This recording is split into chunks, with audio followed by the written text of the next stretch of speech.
back, a while back. Allow viewers to interact. What is that? Sorry. Well, that's cool. You can actually talk to me, I think. Anyway, we'll see how technology goes. Sup, Tisa? Excuse me. Voice a little rough tonight, so we'll see how long we can go. Quite a bit of stuff to talk about since we missed last week. Oops. Sorry, it happens. Real life. So this is December 20th, 2017. Episode 47 of Escaping Dystopia. Welcome. My name's Roy. I'm your host. A lot of stuff has happened in the last couple weeks. We'll run through kind of the highlights real quick and then see, dive into a couple of them. There's actually something I was going to have some fun with tonight. A little Bitcoin discussion. Was going to be the meat of it, but then they passed the tax bill, so I think actually we're going to have to wait a few more days to see what's really in the tax bill, because they haven't read it yet. Yeah, we'll get to that. Excuse me. Pardon me, sorry. Getting a little rough tonight. Just getting started. So, big news from last week that we didn't get to cover and celebrate was that Roy Moore lost in Alabama. As of today, I don't think he has yet conceded that race. So we'll see if that goes on. There was a big decision on the state of Israel by the President of the United States. We'll talk a little bit about that, what happened, some of the fallout, what's going to happen. Bitcoin, the full discussion. I wanted to get this on record for a little bit now, so this will be fun. If you've been following my posts for a while on this topic, you'll know that I told you to buy it when it was less than $1,000. So, anyway, the word for the year, 2018, we're going to talk about that. We'll see if we get to this. A little update on the voter commission. What's going to happen with that, what has happened, and what will happen. Some empathy for the Palin clan. They've had a rough week. We might talk about that for a minute. And then a little bit up on the Mueller probe update. It's Mueller, folks. Looked it up, verified it. Mueller, not Mueller. So if you've been saying it in your head and praying for him to do his job, you may have been saying his name wrong. I'm just saying it's Mueller. So if you when you cry out to the universe for justice, Mueller. It's Mueller. And then the House GOP finally responded to the shootings in Las Vegas and Texas. We'll talk about that too later. But back to the big story for the night. The tax cuts. There's going to be new tax law in the United States of America. It will no longer be that old boring Reagan-era trickle-down. We're doing the Trump stuff. Passed in the Senate today, 51-48, under budget reconciliation rules, which don't allow for a filibuster. It would have been 50-49 had the GOP not been huge, massive hypocrites and actually seated the guy who won the Senate seat last week. If you'll recall, and sometimes people forget what happened back when they... with Scott Brown, and they demanded that he be seated because the people have spoken, so he can vote against this major piece of legislation that is so important to our country. And now the Republicans are like, well, I don't know what you're talking about. Whatever, man. So they didn't seat him anyway. It was 51-48. Wasn't that close? Or it was that close. The House was quite a bit more ridiculous. The House actually screwed up the bill yesterday and had to pass a new version this morning. A little bit about the tax bill that's kind of been lost, and certainly a lot of the hemming and hawing I've seen from some of the left. This is going to be a tax cut for most Americans next year, like a pretty big one. Not a pretty big one. One that I think most people might notice. We'll see. when Obama did it, and this is what's so funny, because during part of the stimulus package, if you'll recall, was a 2% reduction in the Social Security tax, essentially the employment tax, and payroll tax was cut by 2%. And it wasn't in one lump sum. It was basically over every pay period. You would get a little bit bigger paycheck. And it was, the polling on it was like 15-20% of the people that even noticed that they got a tax cut. So what they're going to try and do here is backdate it and lump it. So it's going to be you're going to get it all at once. And then, so it'll be like one of those stimulus checks that Bush sent out, but a little bit bigger. Here's the thing about the way they set it up, and this is why it's going to get really bad.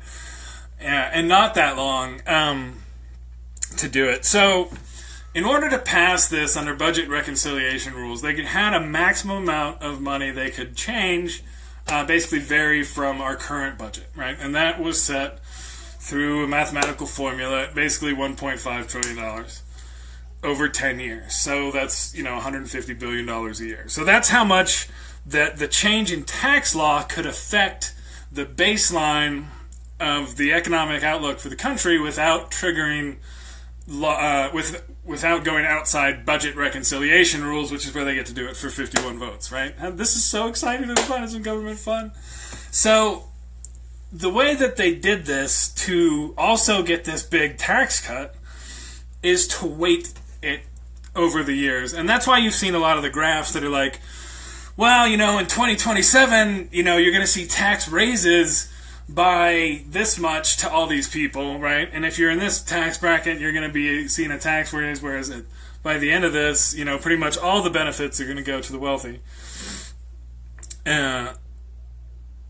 So what that means, right, is that over this 10 years, right, you've got this $150 million a year, but it's weighted really heavily towards the front, right? Because near the end, you've got people actually raising taxes to bring in like a lot of revenue, which again, this bounces to 150 a year, but it's going to be way smaller cut at the end. So it's way bigger at the front end.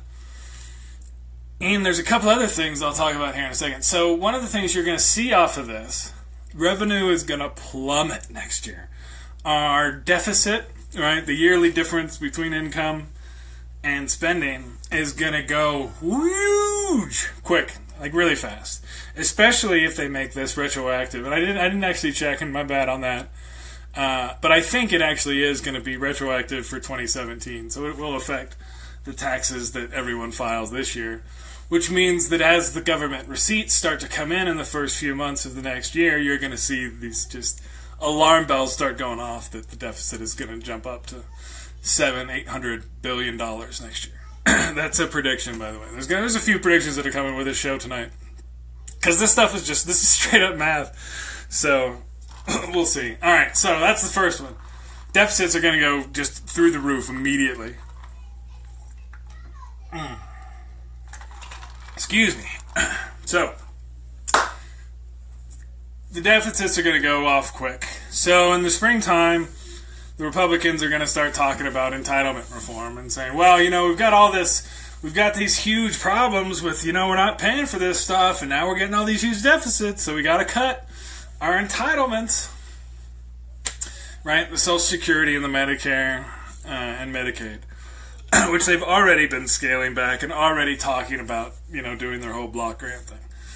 So they're going to use those massive deficits as a call for entitlement reform. Now, if you think about it for a second, you got to remember, right? Remember, the math shows that this thing is supposed to cost $1.5 trillion, but the Republicans are claiming, they're claiming that it's going to, pay for itself, right? It's actually not revenue. Well, I think it might actually bring in more money. McConnell said that, and Trump's claimed it flat out, and the Treasury Secretary, it's going to stimulate all this growth to do it. So you would think, right, with that in mind, that it would pay for itself or more, that there would be no need to cut services, right? Because if it pays for itself, You wouldn't see that. But that's not what you're going to see, because that's not how math works. Math's not something you just believe in and make it happen. So revenue is going to plummet, like big time. Exactly, Joe. We've seen this before with Reagan. We saw it with Bush. I mean, it's not rocket science. And the thing that Bush did, Bush the Lesser, was while cutting taxes, he also went to big war, which I don't know that we're going to do that right now, unless he really does this with North Korea. But again, this is kind of the way Republicans do this. They cut revenues, right, by cutting taxes, and then they blame it on entitlements, as that's why they're running huge deficits now, and then they try and cut those. We've seen this before. We've seen it again. This is how the GOP does it. They've just gotten so blatant about it, and I think they did it a little bit quicker than before, because they waited about 20 years between the last time, and it's only been 10 since this time. So I think more people remember exactly how this works out. So we'll see how this goes. But you're going to see that. So you're going to get a tax cut. You'll probably have some more money in your pocket. I think most people are going to use it to just pay down some debt. Like for the middle class, it's not big enough. It's not like go buy a second home kind of money. This is going to be a few grand for most people at tops for anybody who qualifies for the middle class. I mean, it's like 2.5%, right? So if you're making, $100 grand, that's a couple grand, and that's going to be it. If you're making a lot more than that, it's going to be a pretty solid tax cut. And if you've seen the graphs, you see how this is roughly 80% of this is weighted towards the top. This is a huge wealth transfer, again, towards the top. Like, again, Republican, the hypocrisy is kind of mind-blowing, and I hate to bring it up because I'm sounding like a broken record, but they're talking for over and over and over about picking winners and losers, and there's like nothing more clear than that, than this kind of stuff. So the problem that we're going to see economically, right, from what's going to happen, we don't right now. We've already got full employment, right? So there's basically in Colorado here, where our show is broadcast from here, locally in Colorado.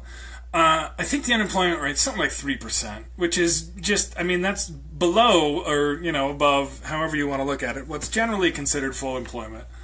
So that means everybody who really wants a job has got one, who's been looking and is out there. And there's, you see this, and there's a lot of places, and I'm like, well, just raise your wages. You guys have been looking for people forever. But it hasn't actually hit that point. And there's some stuff in this thing that are not, it's not going to do that. And I'll tell you, let's see, exactly, the way that they've actually gone after, and that's been one of the things that the GOP has been trying to do in that self-fulfilling prophecy, right, the whole time, of, we're going to do this, we're going to cut our revenue, and then, well, look, we've got to cut Social Security now, we've got to raise the age now, we've got to change the chained cost of living to the chained inflation, right? I don't know if they got that in here. Again, I've got to see some more analysis of this stuff. They rushed this through so fast. So, speaking of rushing it through so fast, Corker, Flakey, and Collins, right? Those Republican senators that were supposed to stop this? Yeah, so we know how well that worked, and how much stock to put in Republicans stopping Trump in any meaningful way, especially when you have this kind of stuff. This is just a massive payback to their donors. I don't think we have really much question about that, as far as why something so unpopular was done so quickly. Excuse me. So from what I've seen, the promises that were given to Corker, Flakey, and Collins are all dead in the House as far as legislation goes. I don't think you're going to see a legislative solution for the Dreamers with the House Republicans that we have. And I don't know that the president would go against his base at this point. I know he said during the election that he would, take care of them with all sorts of heart, but we know what that means. It was a mafia thing. He's going to get rid of them. That's taken care of. Anyway, so that's the other thing too. This happened before with our last stock market bubble. So the money that this, again, we've got full employment, right? The economy's not doing bad right now. So you pour a bunch of gasoline on a fire, and that doesn't actually give you a nice burn, right? To give you some workable energy to work with. What that does is just kind of explodes a bit. We're losing some batteries. I didn't charge up for the show tonight, so we'll see if that kills us. But I'll go until the battery dies.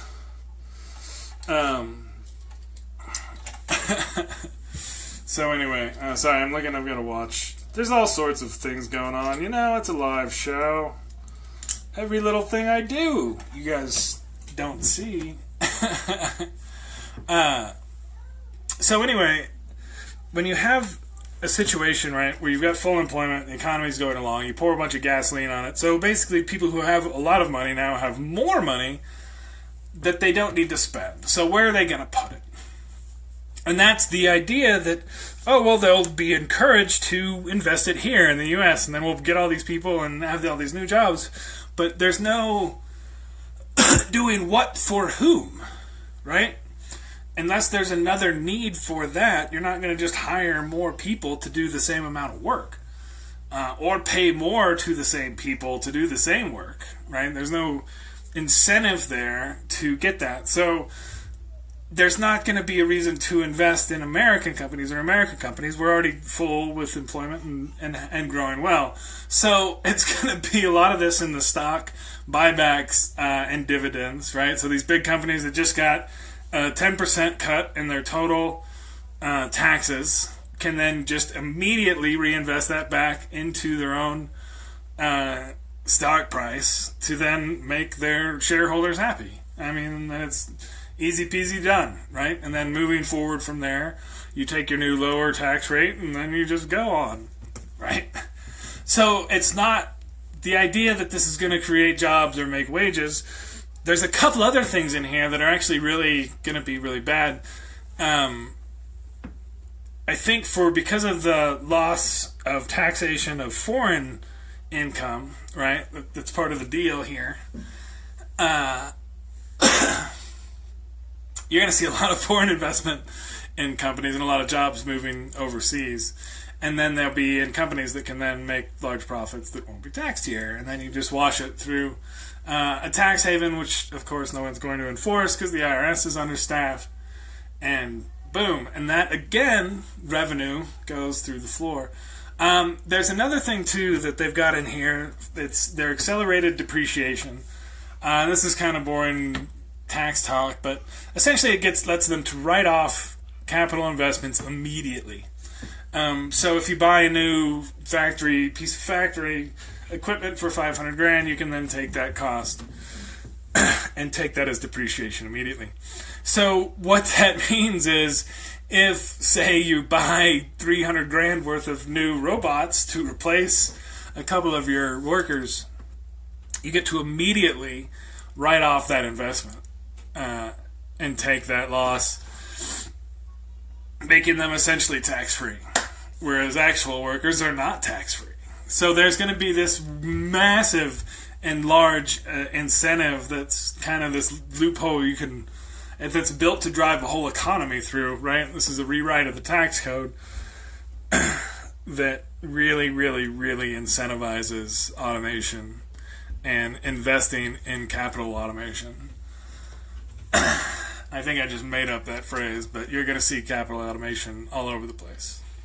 So this tax code, it's like I said, so the tax bill, you're going to get immediate money. You're going to get some money in your pocket next year, and maybe the one after that. What they did is not index a lot of the limits to inflation, so as you creep up, I don't think they changed the tax brackets to inflation or something like that. So as you make more money and as you have normal inflation, people will move up in tax brackets, and that's where one of the creeping things, how they help to pay for this, by not indexing it to inflation. So it helps bring the curve down so they can make a bigger jump for money. So there's going to be a lot of money flowing around next year all over the place, most likely. And then we'll see how it all gets sopped up. All right. Whew. Man, that's big law change, man. All right. So, yeah, Roy Moore lost. The way that Alabama is gerrymandered, had that been a congressional election, 6 of the 7 seats would have gone to Republicans. And yet the guy lost by, 3-4 points? So there's some issues that we've got to sort out in this country. As far as our democracy goes, I'm just throw up my hands, forget about the whole damn thing. But I know it'll come back and bite my ass. So anyway, moving on. So the Israel decision, what happened? The president last week decided that Jerusalem was the capital, and that's where we're going to start sending our things. There had long been a general understanding that this whole situation would be resolved by the parties involved. We were one of the mediators of that dispute by essentially completely and utterly siding with one of the parties. We are abdicating our responsibility as that mediator. That has been very clear over the last few days. Stuff here in the U.S., the media covers this issue a little bit oddly. There was a Security Council vote. It was 14-1 against the U.S. That means we're standing alone in the world as far as the UN goes on this. It's everybody but us. And then they have this ridiculous idea that they're going to start threatening people and taking names for everyone who votes against them. And they just lost this vote 14-1, right? And that one is actually a veto, so that vote didn't count per se. But when it's 14-1, you're not winning that vote. And then you're taking names of every other major country in the world, or at least those who are the major powers, and then those who are in the rotating seats on the Security Council. But now it's going to go to the General Assembly, so that's what's going to happen. And then they did this ridiculous, we're taking names and we're not going to give you any more money if you vote against us on this resolution. Ridiculous bullshit today. This is just like mafia diplomacy, if that. And then the idea that everything in the world, as far as the U.S. concerned, is driven by money is this value that is so, I think, to me, abhorrent.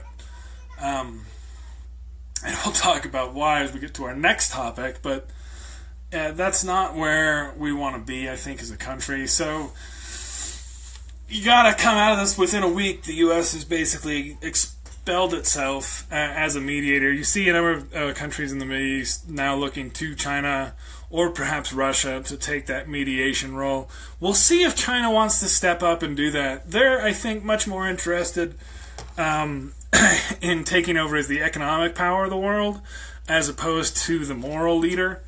I don't think they have as much interest in trying to do that. But when the U.S. stumbles as far as being the reserve currency because of this idiotic tax bill that's going to drive up our deficits and make us look like fools, they might step in and say, we've got our problems, but at least we aren't cutting taxes when we shouldn't be. So the fallout of that decision with the Jerusalem is a lot of loss of respect around the world for the U.S. All for a little bit more hardcore base here in the U.S. politically for Trump. And it's sad too because a lot of that base is interested in Israel only as some sort of sacrificial lamb for the return of Jesus. And you think I'm being facetious there or a little bit trite, but that's actually pretty dead on why they support what he's doing there. All right, so how we doing on time? It's a little bit late, isn't it? How we doing on power? 10%. All right, we're going to talk some Bitcoin. And I'll probably have to cut this up later to do its own little video. So I've been following this stuff for a number of years.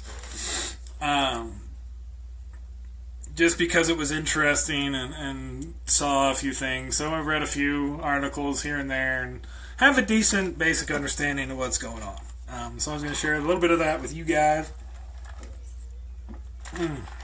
and gals.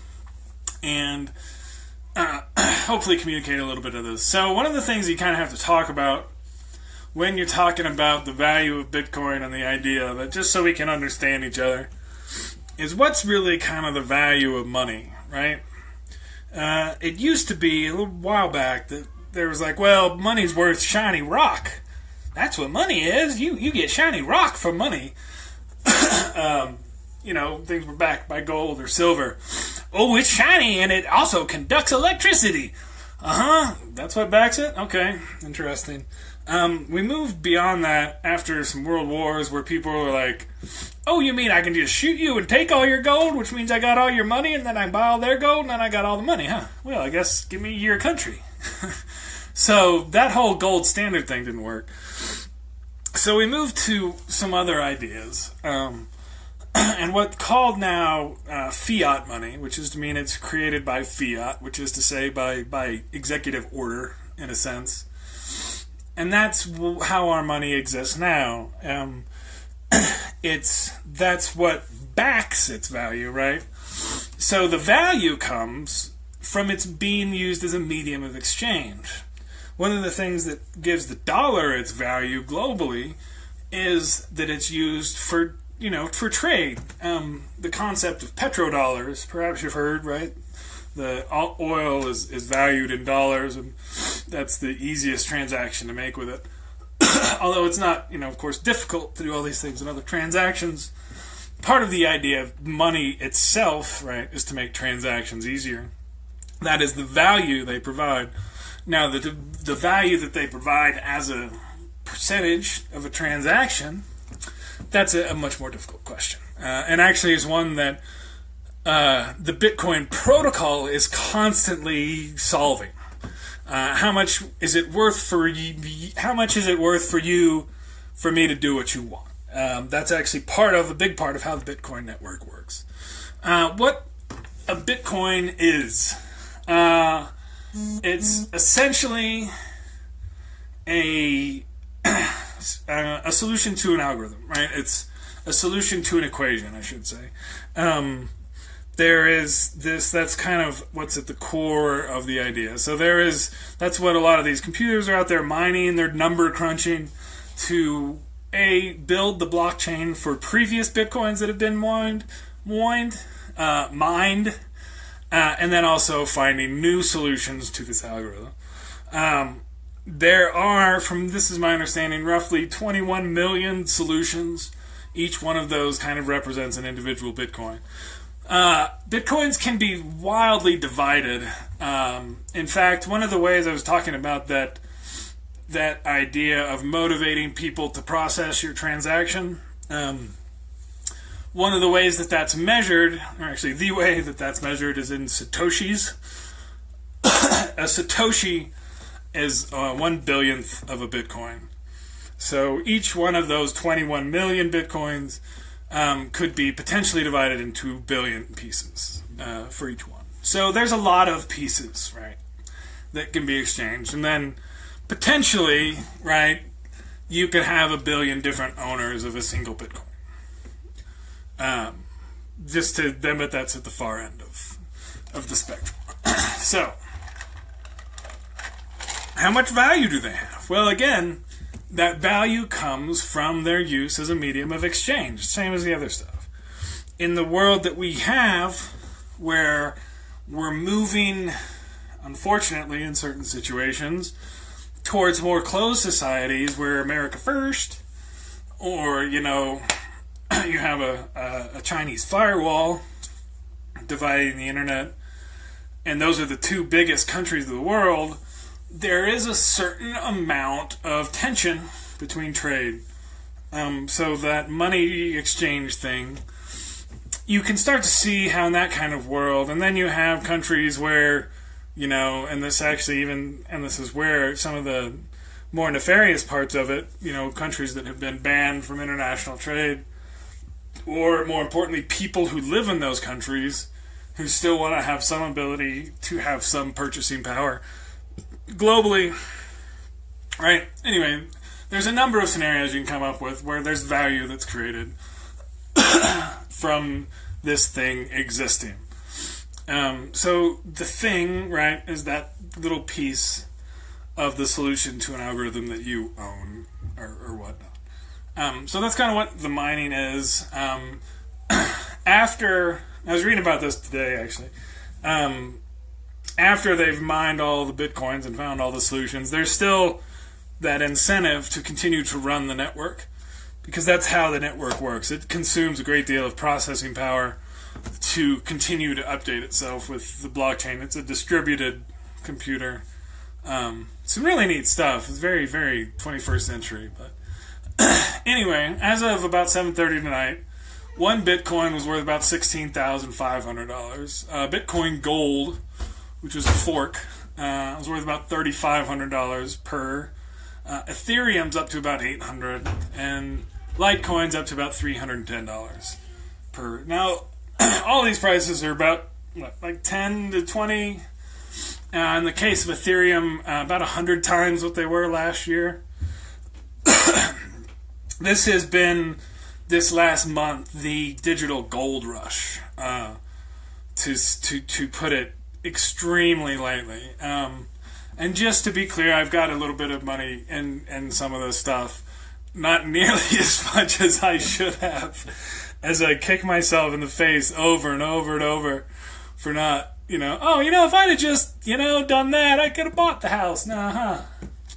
Yeah, I mean, it's that kind of stuff. So there's a lot of really interest going on in what's going on. So I do think, I was talking earlier about how there's going to be a lot more money in our society floating around. I wouldn't doubt that a lot of it gets dumped into here. To be very clear, I think a lot of the money in here right now is pure speculation. This notion that I was talking earlier about the calculation for the value for being this mediator of commerce, right? How much that translates to, given the fact that there's only 21 million of these things existent. If that were to become a certain portion of global trade, how much would that be worth? My personal feeling is that in 5 to 10 years, if this is still the dominant one, it's a single one is going to be pushing the 6-figure range. I thought at the end of this year it might be into the 5 to 10 range, so I was off by about a factor or two. Longer term predictions, of course, are more difficult. And so, I mean, to be very clear, I think it's going to go up quite a bit. In stops and starts and spurts. There will be some crashes. There could very well be massive crashes, so don't for a second think that this is one of those things that's risk-free. There's very much a great deal of risk involved from a number of vectors. But I do think we're still very much in the infancy of this. This has been the first big surge, and I don't even think this is really the biggest one that we'll have in the first few years. And so the trading of these becomes interesting too, because at certain values it becomes, in certain multiples, a lot more profitable to trade these. And so you'll see a lot of people doing a lot of crazy stuff as more of them come online. And I'll keep doing updates on some of these prices, and we'll see how things go. But it's been very interesting to see it happen so far. I do think it's a real thing that'll be a part of stuff. Excuse me. Talking. Just bothers me. It'll be a part of us for a long time. So apparently Warren Buffett posted his stuff about it today. Trashed Bitcoin Gold, which is a fork. All right, we'll talk about that. And then Ethereum, which was his baby, or his probably, it's got a couple thousand or 10,000, who knows. So a fork on this. So what happened this last week, and why this was really fun for people who own some of these. So they have, like I said, the Bitcoin is a singular solution to an equation, right? That's what a single Bitcoin is. So it has a code base around it. Like I've been talking about all this mining and all these computers and this network. So there's a code base that runs on all these computers to do all this stuff. That's the code. So when you fork code, you basically take one version of it and make it different. And so it becomes this one, and then there are two different kinds. So when they fork the main line of Bitcoin, what they do at that moment is take that same blockchain, right, and then replicate it, kind of DNA style, and then pull apart. When they do that replication, they take the blockchain, then they replicate it. However many Bitcoins you had prior, you now have that same number in the new fork. So, like I said earlier, the Bitcoin gold's at roughly $3,500 today. So, however many Bitcoins you had last August, via this one application, you now have those available in Bitcoin and Bitcoin gold to sell. So, kind of a fun surprise. Anyway. So anyway, there's a lot of fun stuff there in that whole world. I do think it's fairly legit, but there's still quite a few scams that's got to work through. So we'll see how it goes. Invest at your own risk, for sure. So the other big thing that happened, we're going to save our word of the year for next week, because I think we're going pretty much over time, and we'll do the voter commission time. Yeah. The Palins, I just want to say, the thriller from Wasilla. Yeah, so anyway, and I hate to, pile on a family, and I'll give them just some empathy real quick. They had a big family squabble, and the kid beat up the dad, and there was a gun, and the cops, and Sarah's the one who called the cops, and I'm so glad we dodged that bullet. So as much as that really is to me when the Republicans just lost their complete and utter way. I hope everybody's okay. I hear movement, no screaming. That's good. Palin really was that thing that went off the rails for the country. I really just... Anyway, so that family has kind of revealed itself, and we'll see how much Mueller reveals of the Trump clan.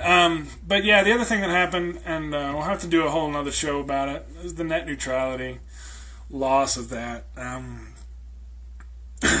Basically, I knew that was going to happen from the moment that Trump lost. That's what the election was about, among a number of other issues. How that's going to start affecting us and when people will start to notice it is going to be a big question.